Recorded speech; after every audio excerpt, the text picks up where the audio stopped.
ulam ko ngayon, itlog at saka karne. So ground pork muna. Medyo pa-brown lang natin siya kaunti.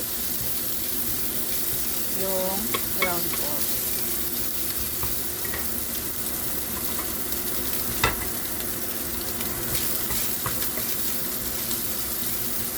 Medyo yung luto siya, kailangan luto siya kasi yung itlog magaling maluto eh. So yan na, brown na siya. Lagay na natin yung egg. Yung egg, natimplahan po natin yung egg. Lagyan natin siya ng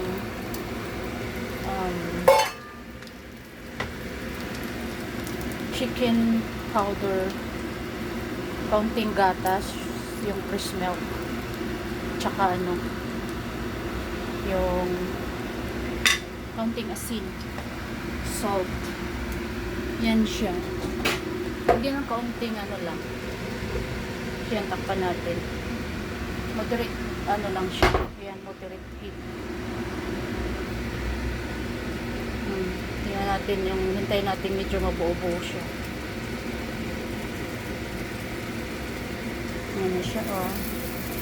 Malapit na mabuo. Sarap siya, kahit ganyan lang kasimple yung ulam natin.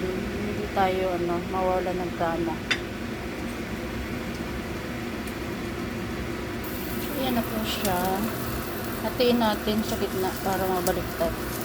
May hawak tayong cellphone eh. Hindi natin siya pwedeng ma-chicken. Okay. Ayan.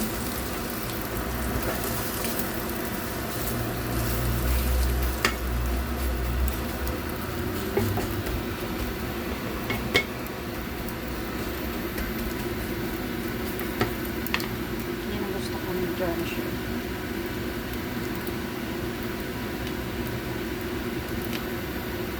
Ng bagya. Ayan.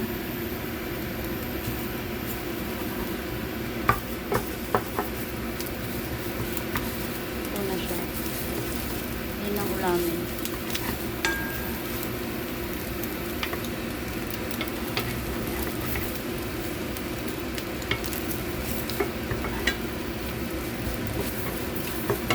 Parang madami siya. Maliliit din to.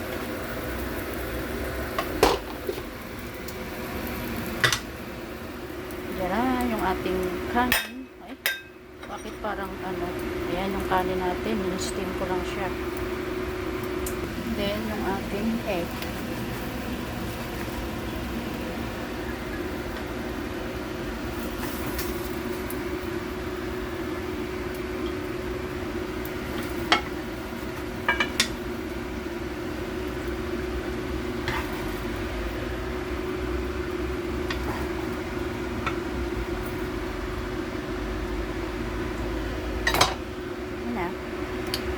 Ihalo natin dito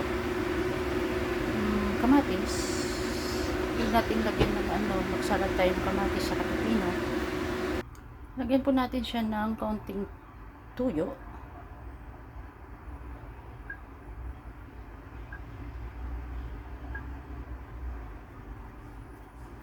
And kain na tayo.